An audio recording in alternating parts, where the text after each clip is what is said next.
everyone, welcome back. The four of us together again can only mean one thing. Yes, New Japan. No, WWF. Show them the shirt. Show them the shirt. F out.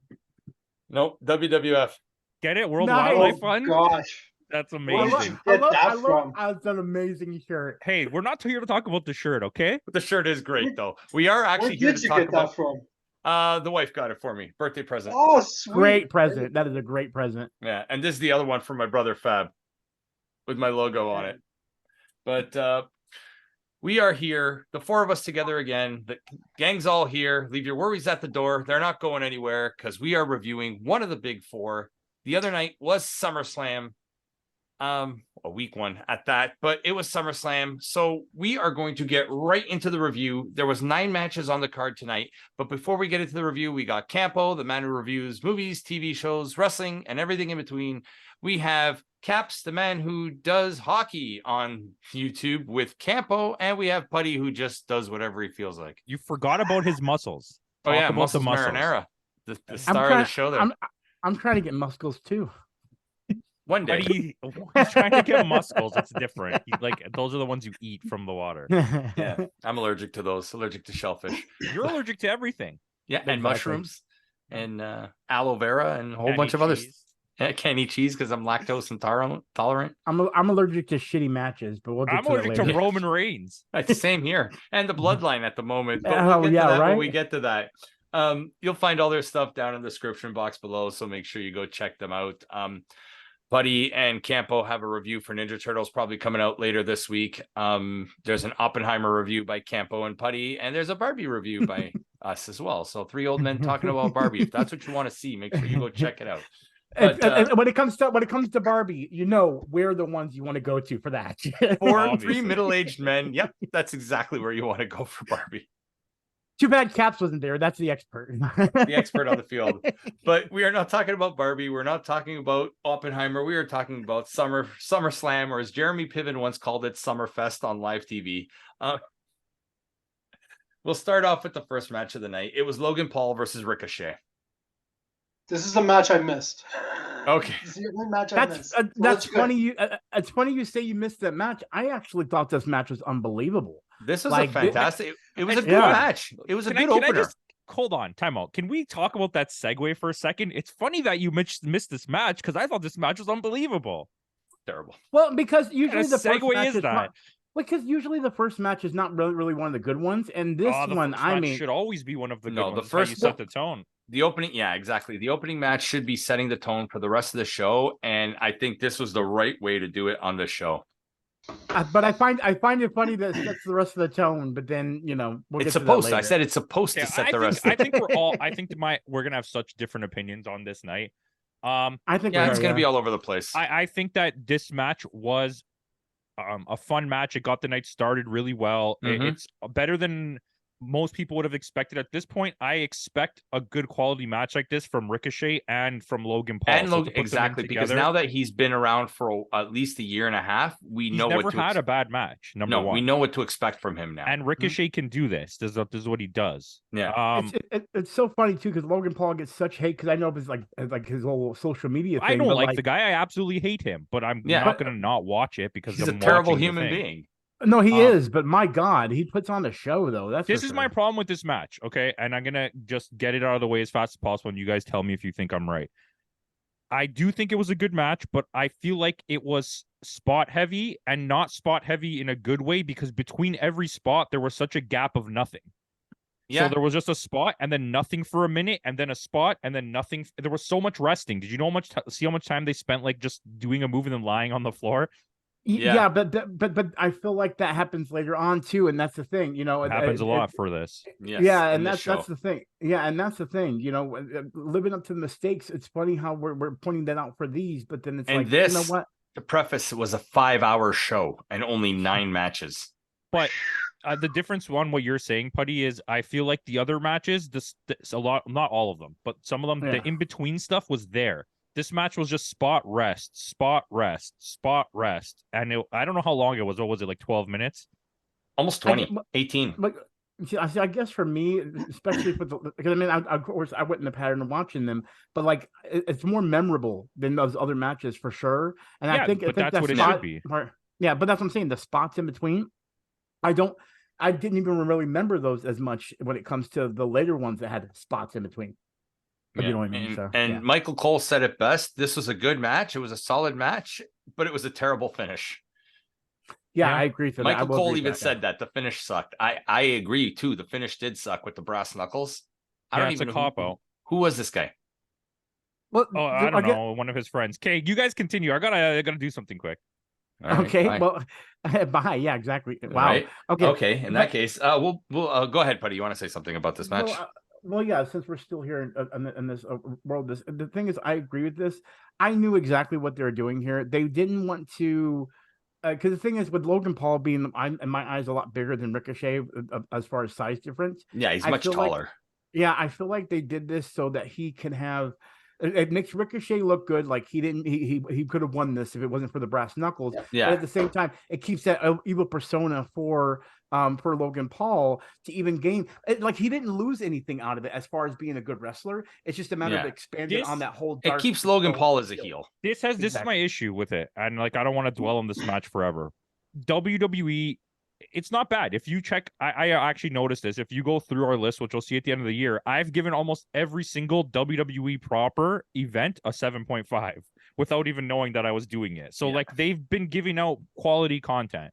But I Mhm. notice a trend with them, and a lot of companies do this, so it's not just them, but it's become now like a WWE thing where anytime you have a heel versus a face and they're both high quality, top tier, Mhm. like popular wrestlers, there's always a cop out victory. It's never clean. The face True. can never lose clean. And Yeah. it's so garbage because this is not the first time it's going to happen tonight. Yeah, absolutely. Yeah. It's It's going not. to happen 3 more times. Yep. So Especially with with one that, that just. Ugh. we're going to go into our next match. We're going to go Cody Rhodes versus Brock Lesnar. Another 18-minute match. Cody won the first. Brock won the second. Cody wins this match. What'd you guys think of this one? When did it become a no DQ? That's what I want to know, because they never announced it was a no DQ, and Cody does use the stairs at one time. That's true. Yeah. And I was wondering about that as well, because especially with the count out, here's my thing. I actually enjoyed the count out thing. I thought it was a weird gimmick to do that, but like I liked Brock Lesnar treating him like some kind of animal. You know what I mean? Like Just stay down. Stay down. I actually enjoyed that because I mean I feel like we've had that in the past, but it's not been used. And I feel like Brock Lesnar doing it in this point was actually an entertaining thing. It felt different. Like it was finally something different coming out of wrestling, or at least I'll say WWE, because AEW has been doing that kind of stuff anyway, as far as like interesting stuff. But my point is, for WWE, it's an entertaining thing. I will agree with Kempa when it comes to in the past he said about this is getting boring. Stop doing this whole Cody Rhodes, Brock Lesnar thing. I agree with that. But if they're going to stop it right here, which I hope they are, this is a nice way of ending in my eyes. I think Brock's done for a while. Yeah. But you said they were doing something different. Isn't this something they've done before? Like this is something Constantly. that we've seen before. He means well, no- he means about the stay down thing. The stay down Yeah. thing is different. I'm talking the Brock beating the shit out of the guy for the first 20 minutes of the match, Oh, yeah. and then That's and all then the I did, yeah. babyface winning has been done many times. Okay, Oh, the yeah. storytelling of it is well done. It's very Yeah, I thought so, Japanese. too. It's very, very highly Japanese, and that's okay because Mhm. they know how to storytell in the ring. Yeah. Mhm. My issue with it is the beating that he put on him is so severe that Yeah. I didn't feel like his comeback was realistic. Exactly. That was the part. I love the beatdown, but then when he came back, I was like, I just don't feel Yeah, it. It 3 don't- it doesn't have- crossroads out of nowhere, and Cody wins. And they were so botched. Oh my god, they were so Yeah, botched. he never got Yeah. close to the mat even. But this is strictly my opinion, and Yeah. I'm just guessing here. I think they wanted to call it quickly because Lesnar's shorts were ripping apart. Mhm. Yes. Yep. Yeah, 100%. Yes. yes. So You almost saw little that was Brock pretty over there. hilarious. I mean, but it kind of, to me, that added to like the aggressiveness of the match. The thing I don't like about it, and this is about what Putty was saying about the stay down. Okay, we maybe especially me and JD at this point I understand the way storytelling works, Yeah. but WWE is so ham-fisted with it. I know that this match is to get Cody more over with the fans, and I told this to Putty. He doesn't need to be more over with the fans. He's already the most over person Yeah. in the company. He doesn't need to get more over. So having this match to continue his journey doesn't make sense. This is the next thing.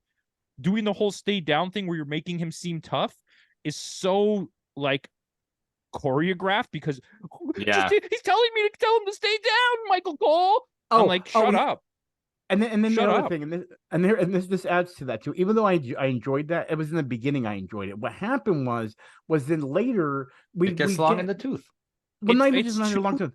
I don't like how WWE treats the fans like they're stupid. I can't stand that. No, I agree with that. I agree with that. See, it started off really fun. What made me misconcept it and say, okay, I don't like this anymore, was that he was getting up close to 10 each time. Yeah. And then all of a sudden there was at one point where he comes back and just like all of a sudden goes completely like, oh, look, I'm energized. I'm like, dude, it took you like 100 times to reach close to 9. JD, how much time have we almost seen a 20 count out in G1 tournament already so far? Like 25 times? 25 times, yeah. And in like 2 weeks, you get used to it, Putty. It's something that you don't really think about, but then when you keep seeing it, you're like, okay, it happens a lot, especially in the G1. They got to tell there's so many matches. They love to have 2 guys lying outside that both get in at 19. I think there were at least 3 countouts in this tournament this year, haven't there? Yeah. Yeah.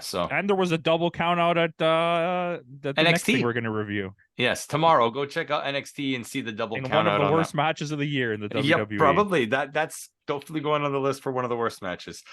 Next, what I like to call was the Jobber Battle Royal because there's a whole bunch of jobbers. I'll read them out who you had. You had Cruz, you had Apollo Cruz, JD McDonough, Rick Boogs, Otis, Ivar, Eric, Nakamura, Tommaso Ciampa, Cameron Grimes, Austin Theory, Santos Escobar, Giovanni Vinci, Ludwig Kaiser, Ridge Holland, Butch, Matt Riddle, Almost a Wrestler, The Miz, Grayson Waller, Karrion Kross, Chad Gable, Bronson Reed, AJ Styles, Sheamus, and LA Knight. Okay, so I just want to point out, including this match where we're going to get to, I did at one point for no reason tell Putty every single match and who was going to win. And up to this point, I'm 3 for 3, including this match. Yeah. And later, I even call one of the things that happens that may or not include a briefcase. But we'll continue.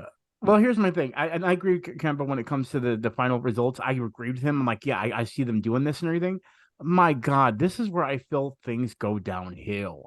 Like, here's my thing. I had a few matches after this that were good, that were better than the other stuff. But it's just like, at this point when I was watching, there was constantly like, I kind of want to fast forward. And I was like, oh, that was pretty cool. Let me go back to that. And I'm like, oh, it wasn't as cool as I thought it was. It's like, there was just this, like, I felt like Campbell was right when he told me that this feels like it was forced just to give. This is a vehicle to make LA Knight look good. Yeah, this was a forced battle royal to sell Slim Jims and to make LA Knight feel good. But like, there's a few people though during this match that they specifically worked to make look good, and I liked it. Like Bronson Reed was one of them. Bronson Reed looked really good. Ciampa eliminated like 6 people in a row. Yeah. Who's that guy that does the whole juice thing? Whatever. What's his name? Oh, Chad Gable. Yeah, he did. He looked pretty strong too. Yeah. But you know what? Like, you guys pretty much said it. Like, up until this point, it's been pretty predictable. It's predictable though. This is the most predictable WWE pay-per-view I've ever watched. Yeah. I've never ever got every single thing right before. Yeah. Then they announced LA Knight wins. I don't think anybody, but that's the thing. LA Knight wins, and this is just a vehicle for LA Knight. But if they don't do anything with LA Knight, what's the point of him winning? Yeah, I think it's just to keep him hot because they needed to use him. But I'll let Putty go. But this is my issue. Because of this event, and I'm not saying it would have been better because I do feel like WWE really struggles to put on women's matches. But there was supposed to be a Rhea Ripley defense of her title, and there was supposed to be the Trish Stratus versus Becky Lynch match, which both got canceled to have this event, to have that. Oh, was that the reason? Because I thought that there was supposed to be a Trish versus Becky match, but then it's like, and who was Rhea supposed to defend against? It was supposed to be against Raquel. But I who's think the tag champion, isn't she? Yeah, I don't even know anymore. Yeah, I don't know. But either way, it feels weird to me that you pushed away 2 Hall of Famers, well, one current Hall of Famer and one future Hall of Famer, and then the women's main title. You push those away to have a stupid battle royal that meant nothing, just to advertise Slim Jim. Here's the problem I have. I kind of want a Slim Jim. LA Knight has such a good rapport with the fans that it's like, why? I know that he's done before, but let's get a lot more discussion and conversation with him. Like, we need somebody that can go to par with him as vocally on the mic, so that way he can play that off when it comes to the Well, ring. it looks and like we're to the- gonna get him versus the Miz. That looks like See, what's coming next. I don't know. See, the Miz, The I don't feel mid card like he go to- vortex that is the Miz, right? Yeah, but the Miz can talk. That's the only thing he That's can do. true. That's And true. the Yeah. Miz is also, say what you will about the Miz. If the Miz has to put somebody over, he'll put somebody over. That's true. That's true. Yeah, that LA Knight is perfect for that because he can talk Yeah. so much shit about Miz. But in like, this look how we situation, got to the end of this. We reached the end of this, and it was like, except for Shinsuke not being there, you had Sheamus, AJ Styles, and LA Knight. It was like the most predictable thing. And Bronson Reed. Bronson Reed was there too. Yeah, I guess. But either way, I did enjoy this match for what it was, but it was not a necessary. This could have match. been done on SmackDown, if Mhm. you ask me. This could have been done on SmackDown. Hey, Johnny Donuts, like you mentioned Slim Jim. I did like the callback with Macho Man, eh? Yeah, that was a good callback. Oh, Pretty cool. I liked that thing that they showed, the package that was like the history of the battle royals in WWE. Yeah. That's one thing. I'll give them that. WWE, when it comes to history of their events, they do those vignettes good. I just don't want to see. The only thing I don't want to see is when you do a 20-minute promo on Becky Lynch and she's not even on the show. Yeah, but then this is Wow. what they a few people said watching. I think it was What Culture maybe that really went at it hard. They're like, if you took out the hour and a half worth of promo videos that you have in your 4-hour pay-per-view, you could fit those This other was 5. you could fit those other 2 matches in. 1 hour of the show was just promos. And I would rather have a bloated card for 5 hours than have an Well- hour and a half of promos. Put it this way. When we went to Forbidden Door, it was from what? 8. If the main card alone was from 8 to midnight, And it And there was was- non-stop wrestling. but it was 16 matches And it never stopped though. There's With- no cutscenes. or 15 matches. 15 matches. If you add 0 hour, it was 19 matches altogether at Forbidden Door. And it was great. It was fantastic. But with that, we go into our next match. We have a quote unquote WWE style MMA rules match between Shayna Baszler and Ronda Rousey. I This love was the bad. finish. I love the finish. Yes. I love the It's the finish, first but the- time Ronda's tapped out. But I hate this match because I do. it was so fake. Except for Shayna Mhm. Baszler's kicks to her legs, it was so fake. Yeah. There was one kick Baszler did to Ronda's head that looked like it connected. The one where he knocked her outside. Yeah. She But kicked her in see, the leg really hard. Yeah. Like really, really hard. I'm so bored of Ronda Rousey, and then this whole situation. she's right, gone with now, these so two- Well, Go yeah, ahead. you won't have to see her anymore. She's going back to the UFC. Oh, okay, well, cool. Have fun.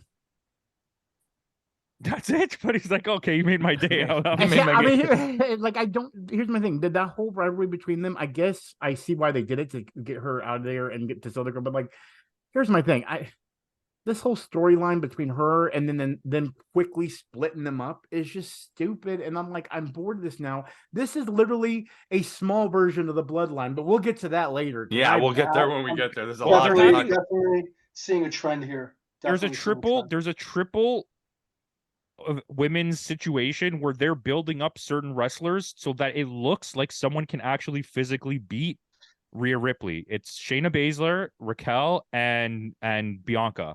They're trying to like rebuild Bianca again to be like to prove that they're strong enough to beat Rhea Ripley. Yeah. Not to prove that they're better wrestlers, that they have the physical power to stand in a ring with her. And that's like kind of what they're doing with those storylines, right? Because with Yeah. what we get in the other women's match, I can already tell they're not gonna put anyone hard against her. They're gonna let her beat a bunch of Alexa Blisses coming up soon. It's and going to like, people be like that. Morgan. Well, Yeah. not Bliss. Bliss is You expecting. know what I mean. You But can't it's going say to the be word. it's going to be Morgan. It's going to be Zelina Vega. It's going to be like those type of until here's breaking news for you guys. Kairi Sane's coming back.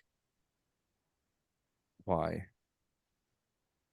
It was announced. Why? She's finishing up her Japan tours.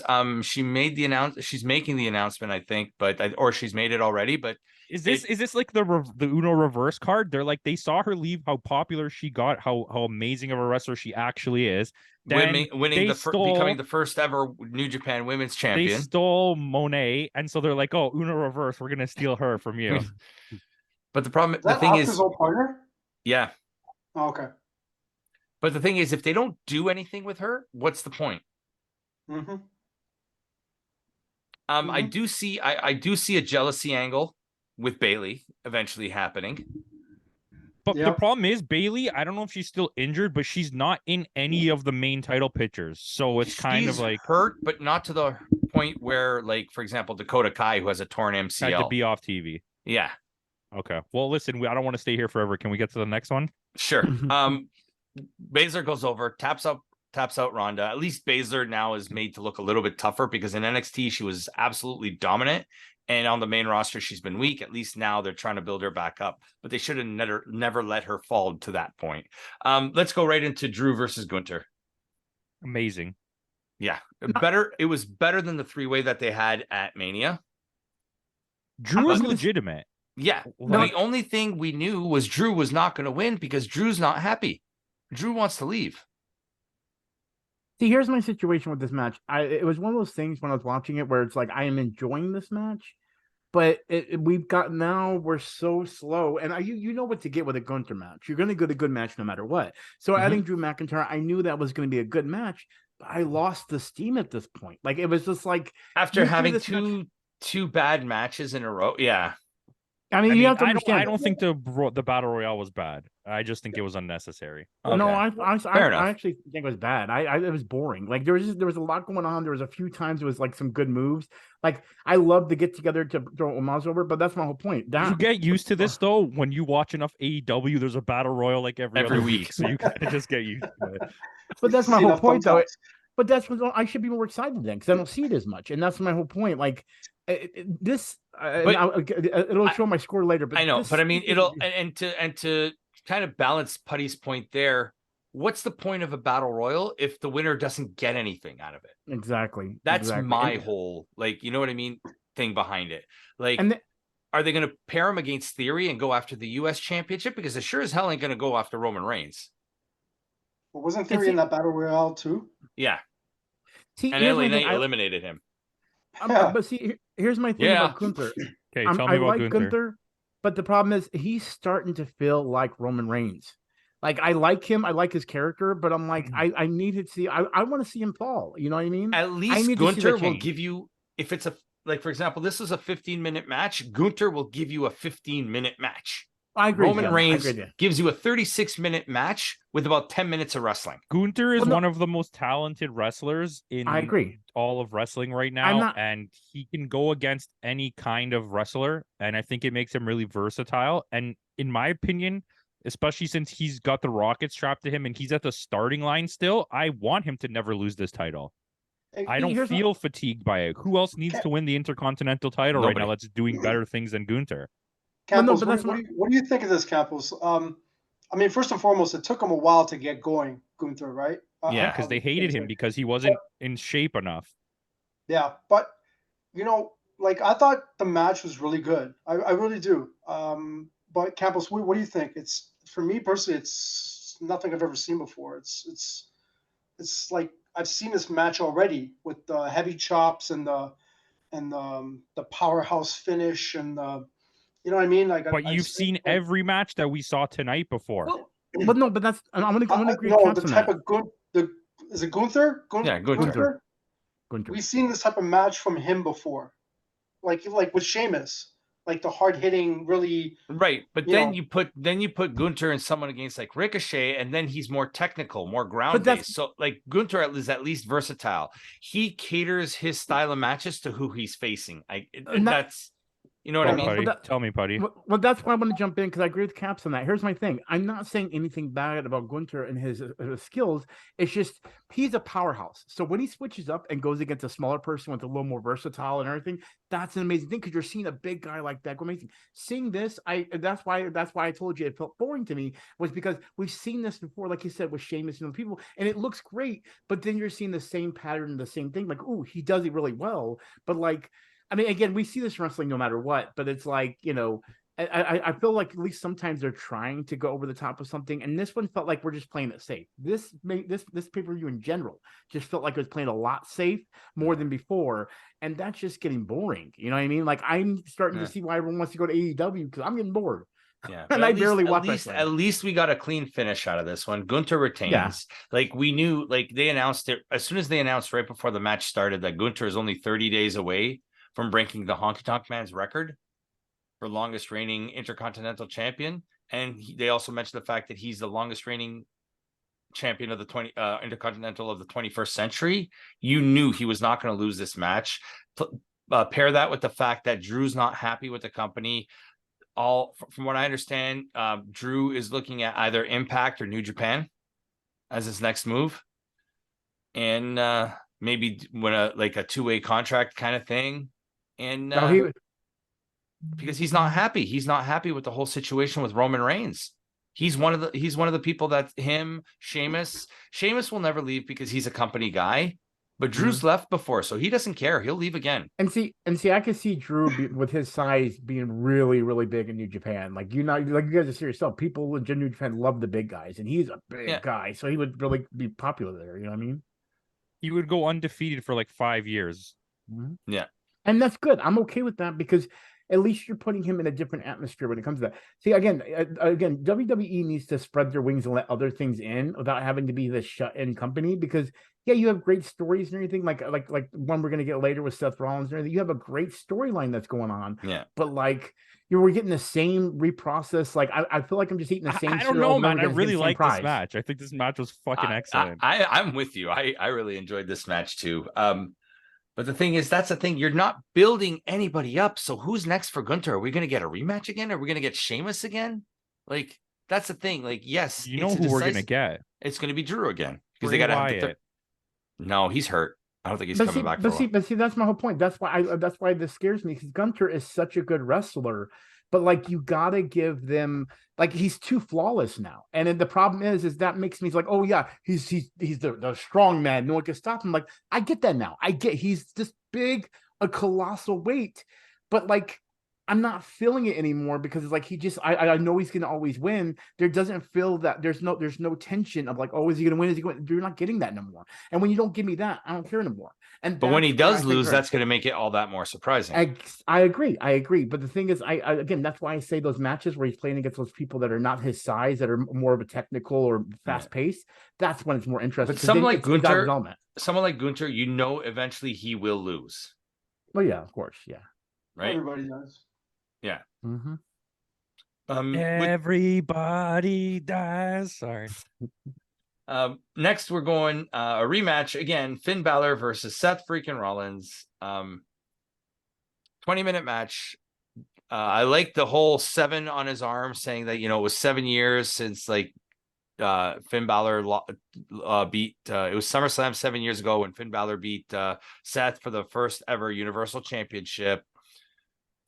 It's a great in-ring story as well that they tell. This match was better than the match. You guys probably didn't watch it, but you watched it with me last month, and this is better than last month's match. This is the best. Flat.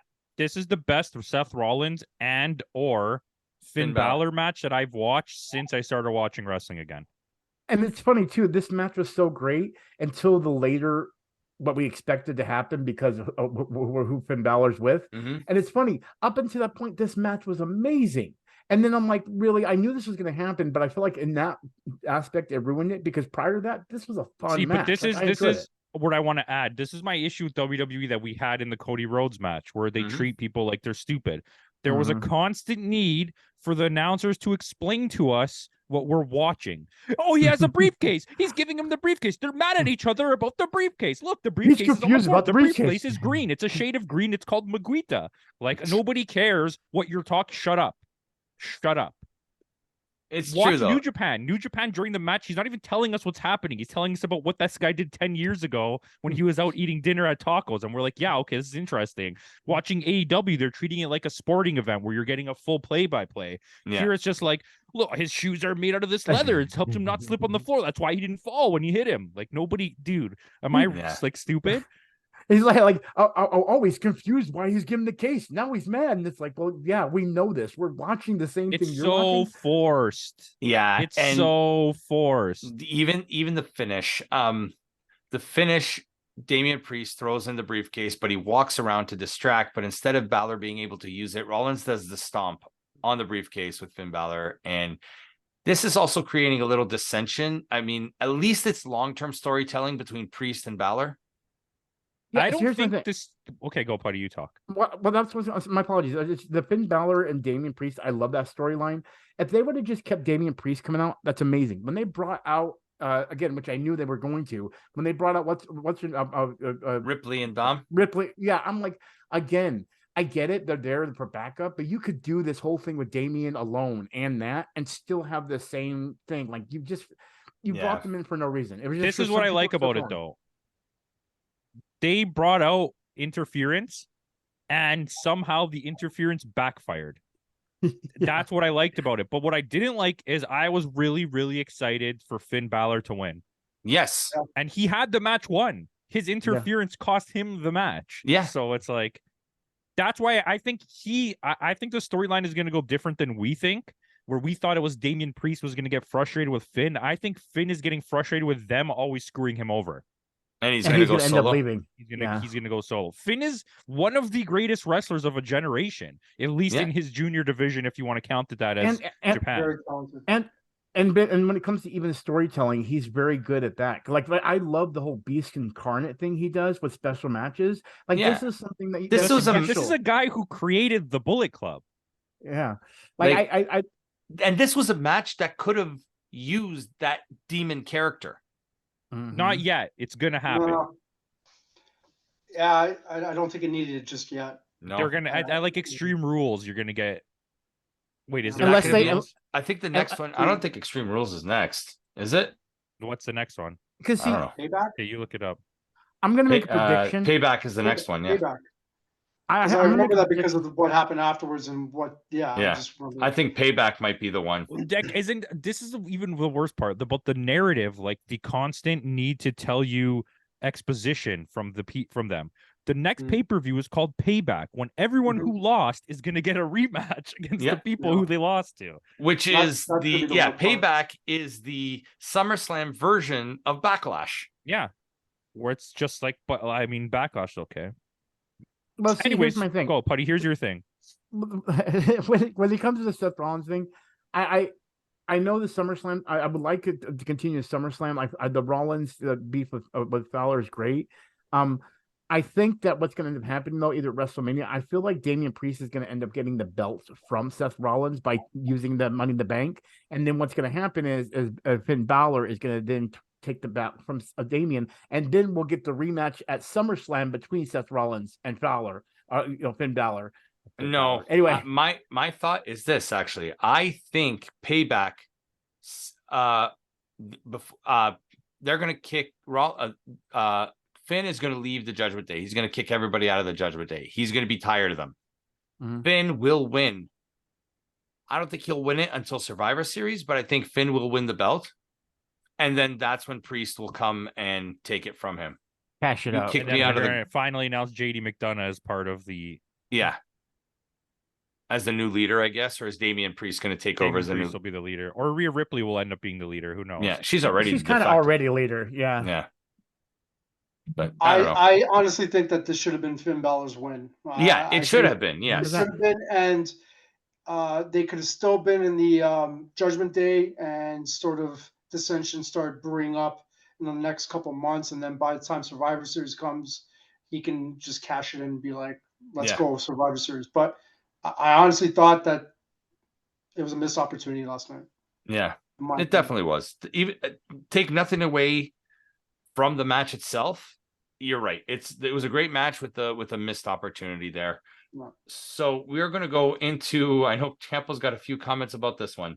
Bianca Belair versus Asuka versus Charlotte Flair for the women's championship. Okay, can I say something? Go. I didn't care who won as long as it wasn't Charlotte. See? Can I say something? I said that Charlotte wouldn't win because she's not about that. But Charlotte would have won. Well, based on what he's saying, we don't know. We don't know. Good point. I honestly don't think it would have been Charlotte's call. I'm just saying that the opportunities that she's been given is just like crazy. Like she would be gone for like 3 months, comes back and wins a title. You know what I mean? But I will say the result of this match was definitely a highlight. I mean, for this event. which it was a surprising finish. Like it wasn't a bad match. It wasn't it wasn't one of their best matches. But I was actually quite bored with it, but then the ending, like I said, the cast agree with that. So if we just jump right to the end and we'll discuss about the match, what happens is Charlotte has Bianca in the figure 8. Asuka sprays the mist into was it Charlotte's face or was it Charlotte's face, Cool and then spot. which was a really great spot, which caused the opportunity for her to go and try and pin Bianca. I would have gone to go pin Charlotte because you sprayed Charlotte. I would have pinned. Yeah, but then Bianca would have broke up the pin. Yeah, not if she was in the figure 8. Anyway, she tried to kick Bianca, she missed, and then Bianca rolled her up and for the won win. the match. And Bianca is your new WWE Women's Champion. Briefly. But that's not the part that I was saying. That was a high spot. Well, before you get into that, I do want to bring this up. The whole Bianca thing, I actually thought she actually got injured. I don't know if that still did happen and she just tried to play it off. But like it sounded okay. I kind of figured, but at the same time, the way it sounded like I thought she actually hit the stairs. What made me realize, oh wait, this is fake, is then when I thought about it, they never really showed the camera in that corner. Yeah. Did you see it? Yeah, exactly. Yeah. Exactly. That was I mean, they had again. At first, I thought it was until then. She came back. You know how I knew it wasn't? Because they would have broke the #1 WWE rule. They kept the camera on her while she was injured for so long. Oh yeah, good point. Yeah. Yep. Exactly. But with that, we get Io Sky coming out with Bailey with the briefcase. Bailey conks everyone in the head with the briefcase. Yes. Io moonsault, and we got a cash in, and Io Sky is your new WWE Women's Champion. All right, so now it's my turn to talk because I let Putty and Nick say things already. This match was so slow paced. I've never seen anything like it. It was a very by the numbers women match. I've never ever experienced a match where nothing was happening for so long. It was just like very slow moving. Even the flips, when Charlotte was doing the flips, it was so slow. Nobody was running. It was not intense at all. It was just like, I'll hit you, you roll out, and then she'll hit me, then we'll all lie on the floor for 5 minutes. It's almost as if they knew all 3 of them were going to lose it to, no matter what, they're going to lose to Io at the end. Yeah, and okay, but this is my issue with it. Number one, you gave Bianca the win just to pad her Wikipedia, let's be honest. Yes. Number 2, they don't want Asuka to be the one who loses because they need to build her up to have a match against Io Sky, which is clearly what's happening. And then if we do get Kyrie, that's what's going to be the final boss for Io. Yeah. But the way it ended was just so dumb because I would have rather Asuka won. I hate the roll-up finish. I would have rather had Asuka win and then come and get clocked by Bailey with the thing and then have her do it. But I understand why they didn't. But having Bianca win just felt stupid. Yeah, it was just basically 100%. to pad Bianca's resume. It's to pad Bianca's Wikipedia. Now Bianca's a 3-time champion, right? And I'm going to put this out there. Bianca was the worst performer in this match.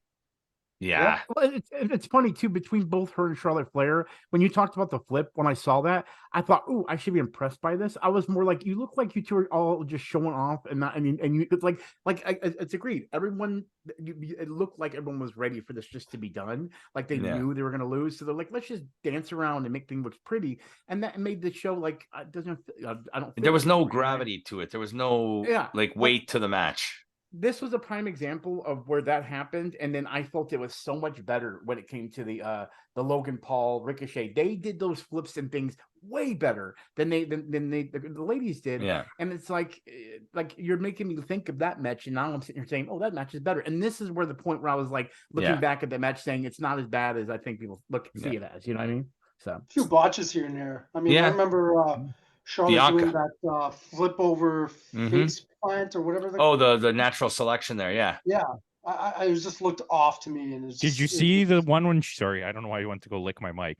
The one where she did the handspring into the corner on the top of 2 of them, and she landed and then didn't make it to them yet, and she was like, "Oh crap!" So she just fell backwards onto them. It was like she didn't get all of that. No. What was really funny is she's just standing there and everything, and she's supposed to be acting like nothing's happening. So the other one's like adjusting herself. So the other one's like, "Oh, let me adjust with you." And I'm like, "What the fuck is happening here? Like, why do you two look like you're Bianca hiding got your closet or something?"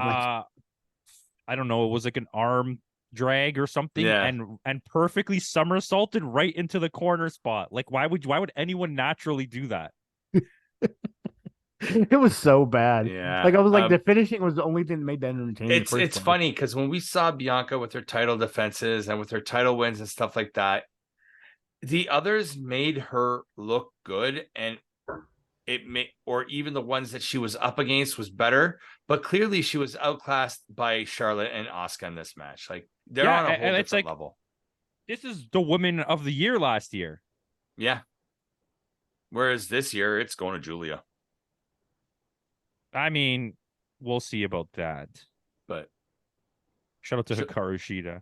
yeah, I mean, But yeah, next that's match- right. Listen, New champ. what big feel good moment on Dynamite. Oh, you know what? It's SummerSlam. Let's have a big women's feel good moment. Yeah. Like, no shit. Like, you pulled that out of your ass. honestly think the Shida win on Dynamite meant more than this one. I mean, I liked both of them a lot, Yeah.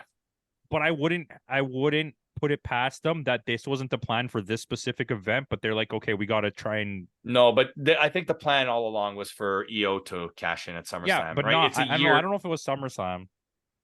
No, because it's exactly a year, right? Since they returned. Okay.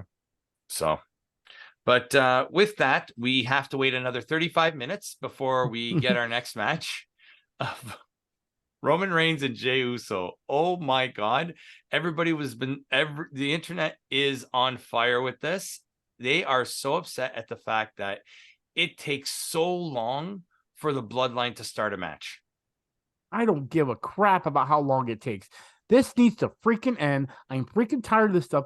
I'm excited to have Jey Uso be a main eventer, but this whole situation is fucking dog shit. And you know what? I want them to throw it in the trash, take a big ass dump on it, spin it around, put it in a blender, spit on it, shit on it again, keep shitting. Because I'm just telling you, I'm fucking. Tell us how you really feel, Putty.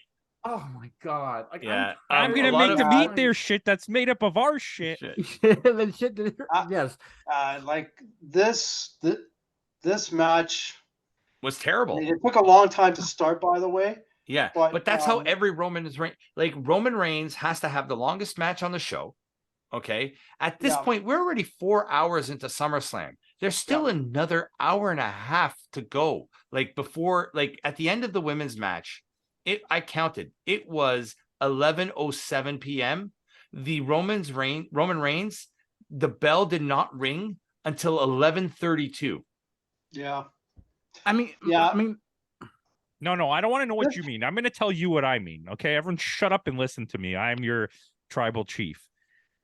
Fuck you, tribal chief. Every single match with the Bloodline involves this: multiple moments where Roman Reigns saunters around instead of doing anything. Mhm. Even during the match, he does a big spot in a to you, and then 40-minute he just match. He walks for 10 minutes. slowly walks around doing nothing. I'm just Roman Reigns, stupid idiot.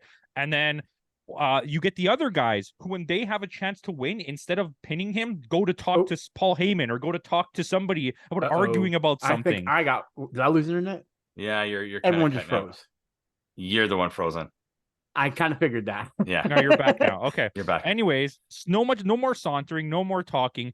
And just like my buddy always says, there's in WWE matches, nothing that happens in the match matters. The only thing that matters is what happens after the match. And that's exactly, it was the end of the match. You get a stupid twist we didn't need, because you know what that twist means? The stupid story is getting extended. And you know what I see happening? But it doesn't Solo make is gonna sense. leave now.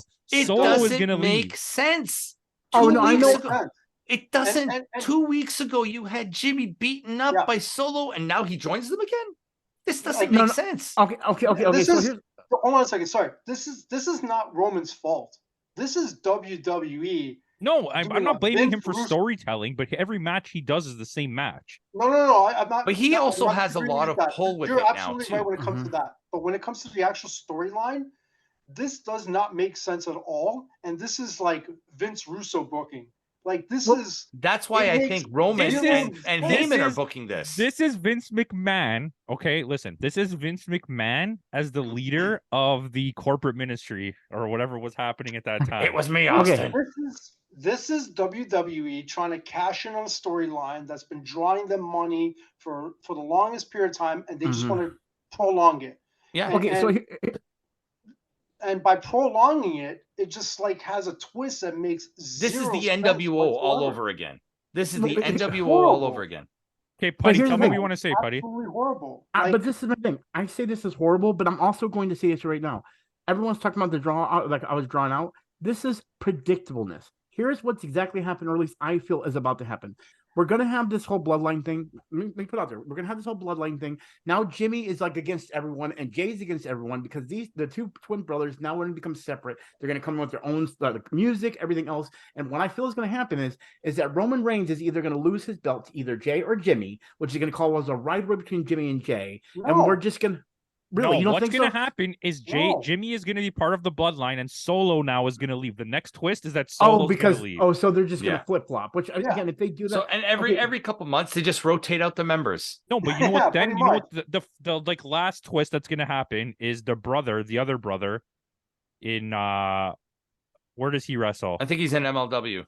MLW, Jacob Fatu or whatever his name is going to come and sign with them, and he's going to be the final twist. okay, I'm putting a boycott out there. If by next SummerSlam Roman Reigns still has this freaking belt, I'm no longer watching WWE until Roman Reigns loses the belt and gets the hell out of WWE. You're gonna be waiting a long time. I'm probably going to. But At least the one positive thing that came out of tonight, this match was he only carried the one belt this time. He didn't come out with all three belts.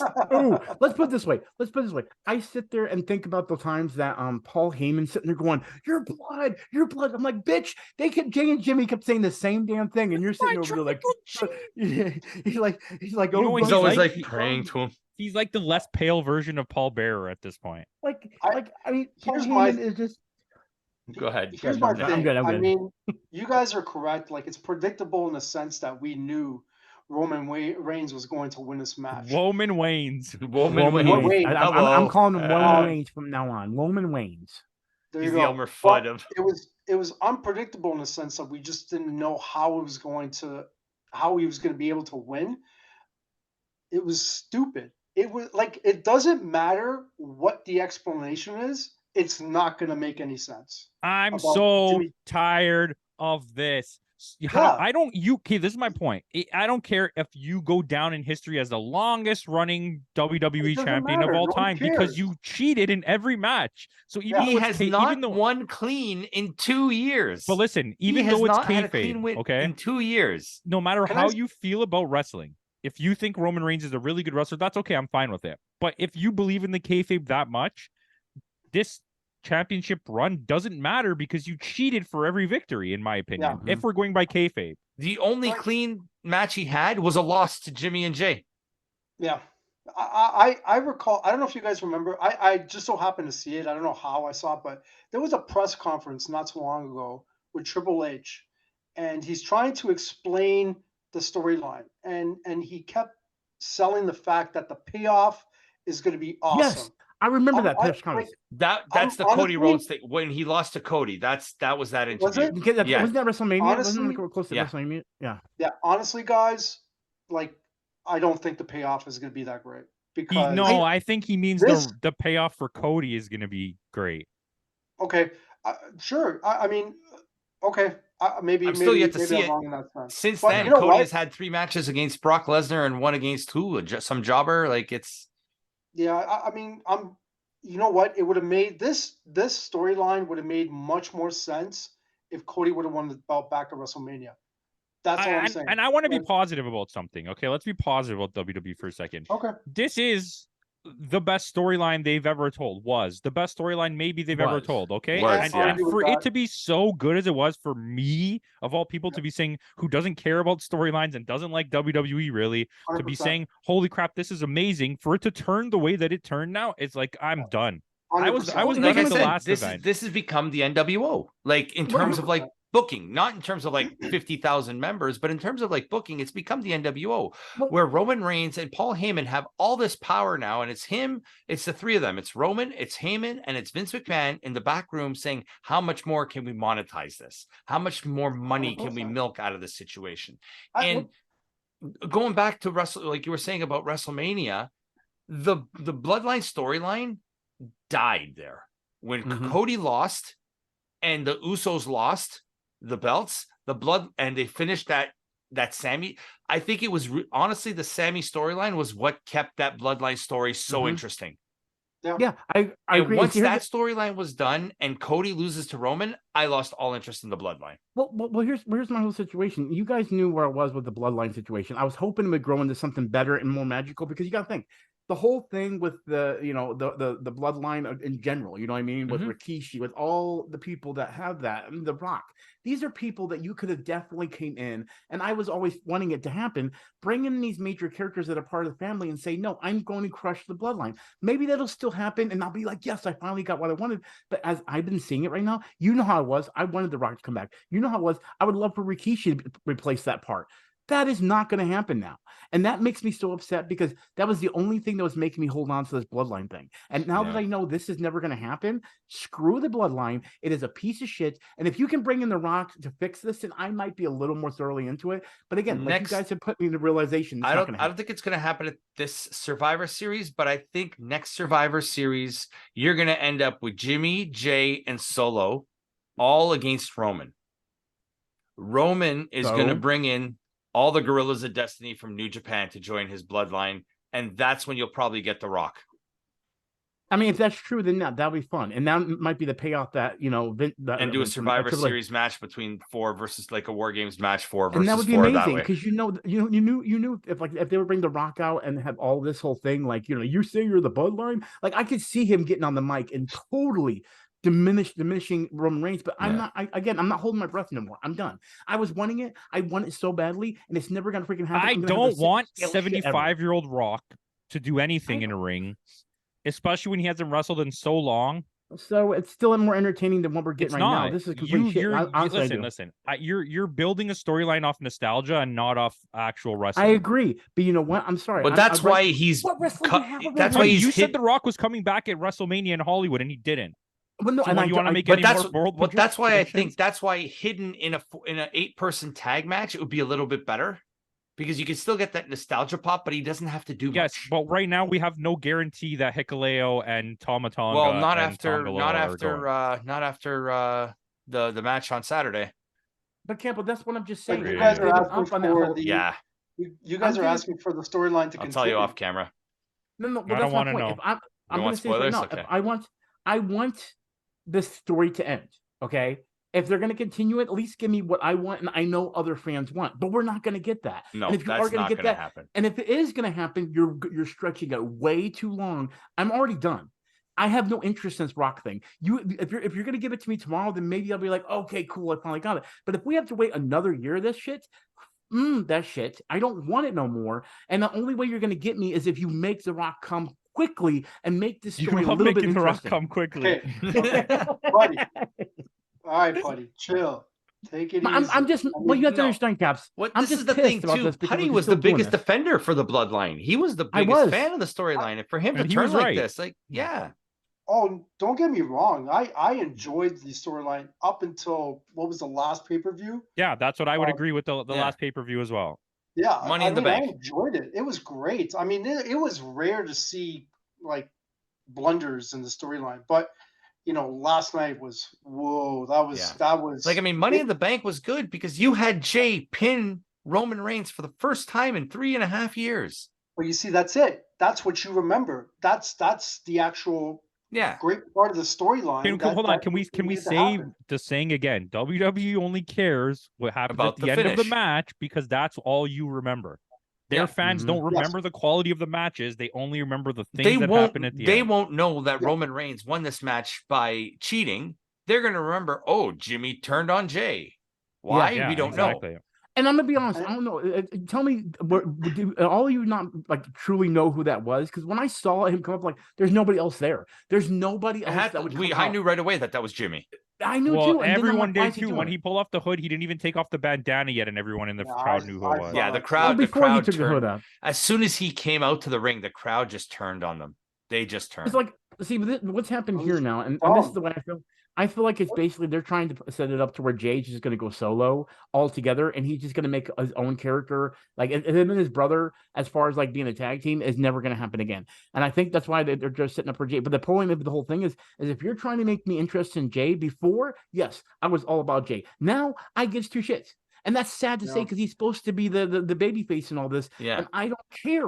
I'm not invested in this guy no more because you're making this story too long. And it's the same thing over and over again. Roman Reigns cheats, brings Solo out to kick the other person's ass. Oh, we get a surprise person that comes in here. And then one person ends up being the baby face. You screwed me over kind of situation. It's the same thing I'm just getting every single day when it comes to these matches. And you're making this the main event.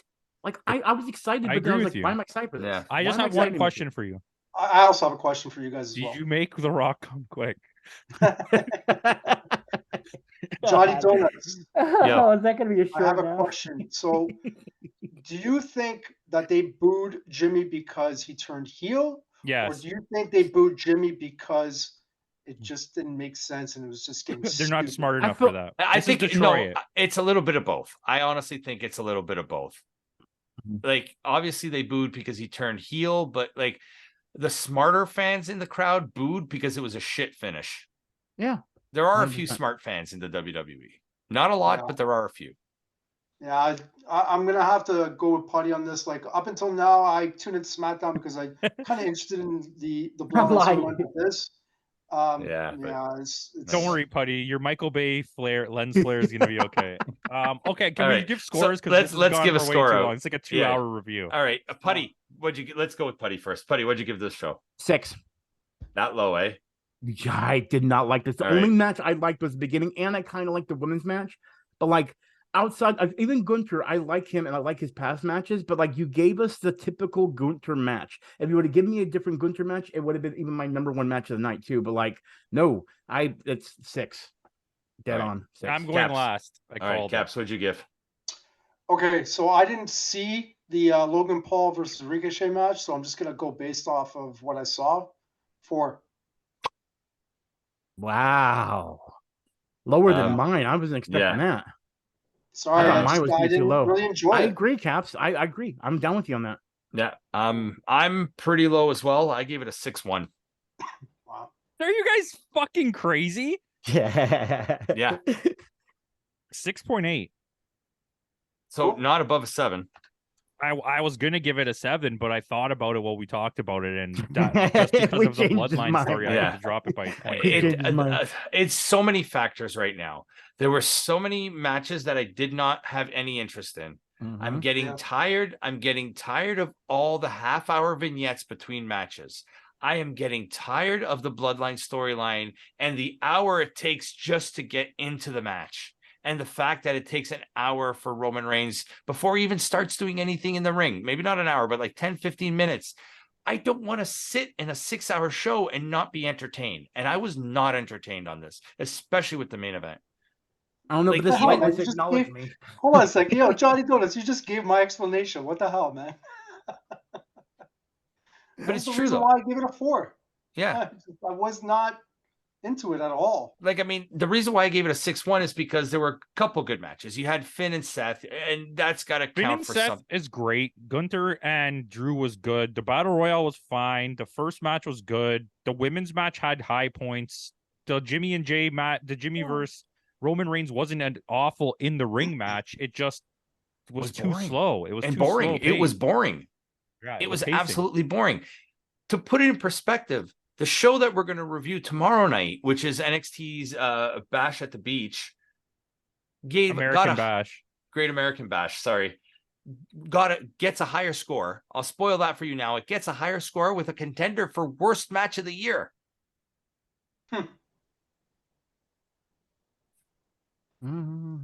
So if you want to know which is we think the worst match of the year is, make sure you tune in tomorrow to watch the review for the Great American Bash. I thought you were going to tell us. Nope. Spoilers. Go back. I'll leave a link. You can watch Campo and I's review of week 3 of the G1. We're getting close to the end. There are a few more eliminations. No clear-cut winners yet, but we're getting there. By the end of the next review, we'll be there and we'll know who the bracket is for the finals. And next week will be our review of the final 4 block matches of the G1 and maybe some other fun surprises. Make sure you go follow all their stuff in the description box below. One more thing is if you like what you saw today, give this video a thumbs up. Make sure you share it with your other wrestling friends. It's not a lot for you guys, but it means a lot to us. So with that out of the way, thanks again for joining us. What's up? Subscribe to his channel. Subscribe, man. Thank you, Oh, sir. and also my turn. Yeah. A putty made the Rock come quick. And in that, as we say that in the words of Kenny Omega, goodbye and good night.